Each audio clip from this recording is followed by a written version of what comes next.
الحمد لله رب العالمين،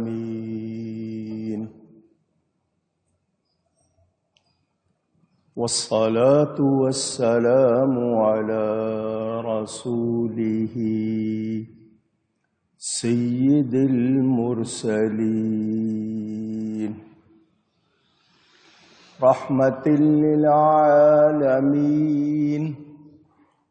شفيع المذنبين، خاتم النبيين، سيدنا ومولانا محمد رسول رب العالمين، وعلى آله وصحبه أجمعين. أما بعد، فأعوذ بالله من الشيطان الرجيم. بسم الله الرحمن الرحيم. من كفر فعليه كفره، ومن عمل صالحا فلأنفسهم يمهدون، ليجزي الذين آمنوا وعملوا الصالحات من فضله، إنه لا يحب الكافرين. صدق اللہ العلی العظیم. محبت کے ساتھ ایک مرتبہ دروشی پڑھ لیجئے. اللہم صلی علی سیدنا و مولانا محمد معدن الجود والکرم و آلہ و صحبہ وبارک وسلم. الصلاة والسلام علیک یا رسول اللہ، الصلاة والسلام عليك يا حبيب الله، الصلاة والسلام عليك يا رحمة للعالمين، وعلى آلك وأصحابك يا شفيع المذنبين.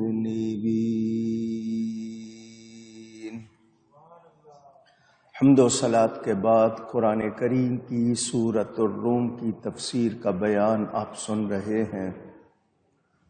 آپ نے سنا اللہ فرماتا ہے اپنا منہ سیدھا کرو، یعنی قبلے کی طرف عبادت کے لیے،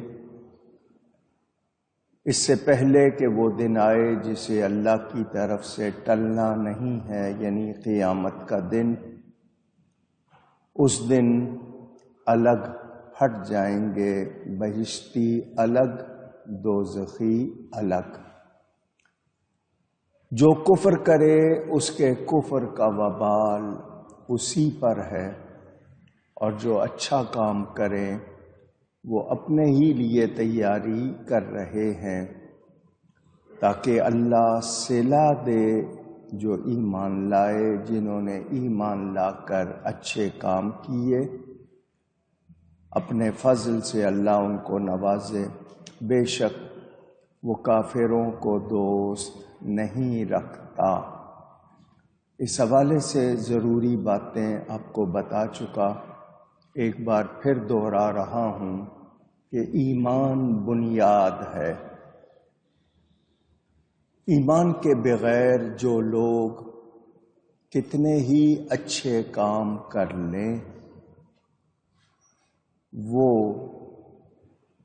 ایمان نہ ہونے کی وجہ سے اللہ کے پسندیدہ نہیں ہیں.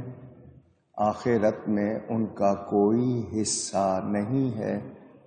ان کو دنیا میں ہی اللہ تعالی ان کے اچھے کاموں کا بدلہ دے دیتا ہے، لیکن آخرت میں ان کا کوئی حصہ نہیں ہے.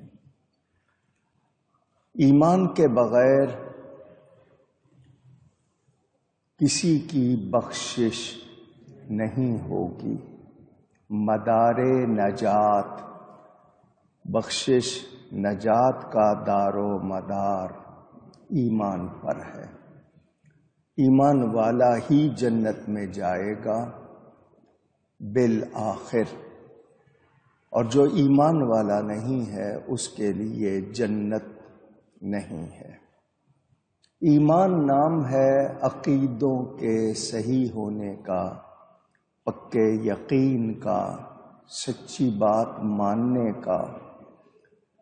آپ ایمان مفصل، ایمان مجمل پڑھتے ہیں اور اس پر یقین رکھتے ہیں۔ سورہ بقرہ کی ابتدائی آیتوں میں ایمان والوں کی 6 نشانیاں بیان ہوئی ہیں۔ وہ بن دیکھے ایمان لاتے ہیں، نماز قائم رکھتے ہیں، جو کچھ اللہ نے ان کو دیا اس میں سے خرچ کرتے ہیں، نبی پاک صلی اللہ علیہ وسلم کی طرف جو اترا اور جو ان سے پہلے نبیوں پر اس کو مانتے ہیں اور قیامت پر ایمان رکھتے ہیں۔ یہ 6 نشانیاں۔ ضروریات دین، دین کی وہ ضروری، قطعی، اصولی، بنیادی باتیں جن کا ماننا ضروری ہے، ان کو ضروریات دین کہتے ہیں۔ ان میں سے کسی ایک بات کو بھی اگر نہ مانے تو ایمان والا نہیں رہتا۔ مسلمان ہونے کے لیے، مومن ہونے کے لیے دین کی تمام ضروری باتوں کو ماننا لازمی ہے۔ کسی ایک ضروری قطعی بات کا انکار کرے گا، ایمان سے نکل جائے گا۔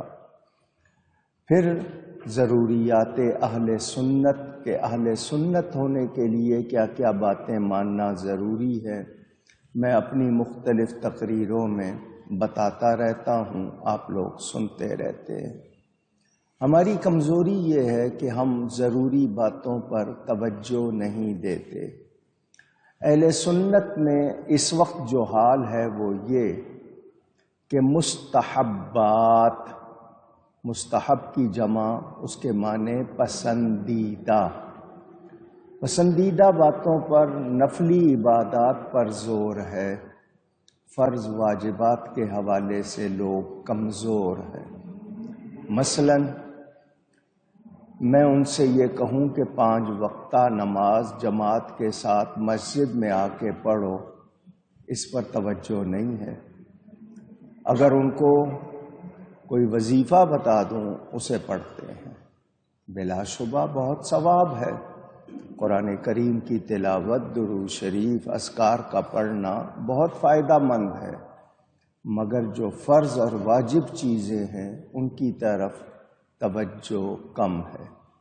دیگوں کا مسئلہ آئے گا، حصہ لیں گے۔ طلباء کے تعلیم کا مسئلہ آئے گا، حصہ نہیں لیں گے۔ یہ کمزوریاں ہیں، اس پر توجہ نہیں دیتے۔ اگر آپ کا اپنا بچہ اس قابل نہیں کہ آپ اس کو عالم دین بنائیں، تو آپ اتنا تو کر سکتے ہیں کہ کسی بچے کا خرچ اٹھا لیں تاکہ وہ سکون سے دین کی تعلیم حاصل کرے۔ اس پر توجہ نہیں دیں گے۔ ہاں، پتہ چلے گا کہ جی لنگر پکانا ہے، اس میں حصہ ڈالیں گے، بہت اچھی بات ہے، کھانا کھلانا لوگوں کو بہت ثواب ہے، مگر جو ضروری باتیں ہیں ان پر بھی توجہ ہونی چاہیے۔ تو ایمان کے لیے اہتمام ہونا چاہیے کہ کون سی باتیں ماننا ضروری ہیں، پتہ ہونا چاہیے۔ اسی طرح ایک شخص کو یہ بھی معلوم ہونا چاہیے کہ میں کون سی بات کروں گا تو ایمان سے نکل جاؤں گا، کون سا کام کروں گا ایمان سے نکل جاؤں گا، یہ اس کو معلوم ہونا چاہیے، مگر سیکھتے ہی نہیں، توجہ ہی نہیں دیتے۔ تو یہ ہماری وہ کمزوریاں ہیں جن سے دوسرے فائدہ اٹھا لیتے ہیں۔ آپ نے اپنے بچوں کو نہیں سکھایا، انٹرنیٹ کے حوالے کر دیا ان کو، وہاں سے ان کو جو کچھ ملتا ہے وہ اسی پر یقین کر لیتے ہیں اور کنفیوژن، الجھن کا شکار ہو جاتے ہیں۔ پھر ان کے لیے صحیح بات کو قبول کرنے میں دشواری ہوتی ہے، کیونکہ غلط بات سن کے انہوں نے اپنے ذہن میں بٹھا لی ہوتی ہے۔ تو انسان کو چاہیے کہ وہ ہر ایسی بات سے بچے جو کفر کی طرف لے جائے یا کفر ہو، اور جو کفر کرے گا اس کا وبال اسی پر ہوگا۔ جو کفر سکھائے گا وہ سب کا وبال اپنے اوپر لے گا، لیکن جو کرے گا وہ دوسرے کو تانا نہیں دے سکتا کہ تو نے ایسا کیا۔ تو سکھانے والا سب کا مجرم ہوگا، نیکی سکھانے والا سب کا ثواب پاتا ہے، گناہ سکھانے والا، غلط سکھانے والا سب کا وبال لیتا ہے۔ ایمان لا کر جو سب سے پہلا کام ہے وہ ہے ہم سب کو ایمان کی معلومات ہوں، تعظیم ہو اللہ اس کے رسول کی، اور نیک کام۔ اب نیک کام جو شریعت نے بتا دیے، ہم خود ایجاد نہیں کر سکتے، لیکن کچھ کام ایسے ہوتے ہیں جو موقع کی مناسبت سے، ماحول کی وجہ سے کیے جاتے ہیں دین کے لیے۔ وہ دین میں اضافہ نہیں ہوتے بلکہ دین کے لیے کیے جاتے ہیں، اور وہ اچھے ہیں۔ جن کو شریعت نے اچھا کہا وہ کرنا ہے، جن کو شریعت و سنت نے پسند نہیں کیا وہ نہیں کرنا ہے، مگر اس کا فیصلہ عام آدمی نہیں کرے گا۔ یہ علماء کا کام ہے جو اللہ سے ڈرتے ہیں اور آپ کو صحیح رہنمائی کرتے ہیں۔ اللہ فرماتا ہے جو اچھے کام کرتے ہیں وہ اپنے ہی لیے تیاری کر رہے ہیں، یعنی انہوں نے جہاں جانا ہے وہاں کے لیے وہ خود سے تیاری کر رہے ہیں۔ اس سے پتہ چلا ہر شخص کو آگے کے لیے تیاری کرنی ہے۔ موت آنی ہے، موت کے بعد برزخ ہے، برزخ کے بعد آخرت ہے، اس کے لیے ہم سب کو خود تیاری کرنی ہے۔ اور وہ تیاری کیا ہے؟ ایمان کو صحیح اور سالم رکھنا ہے، ثابت رکھنا ہے، قائم رکھنا ہے، اور نیک کام کرنے ہیں۔ وقت ضائع نہیں کرنا، بلکہ صوفیاء کے پاس بیٹھنے سے تو یہاں تک ہمیں سکھایا جاتا ہے کہ کوئی ایک سانس بھی غفلت میں نہ گزرے۔ آدمی کوئی ایک سانس بھی ایسا نہ لے کہ اللہ کی یاد کے بغیر گزرے۔ ہر سانس کے ساتھ اللہ کو یاد کرو، مگر ہم صرف مشکل میں یاد کرتے ہیں، آگے پیچھے یاد نہیں کرتے۔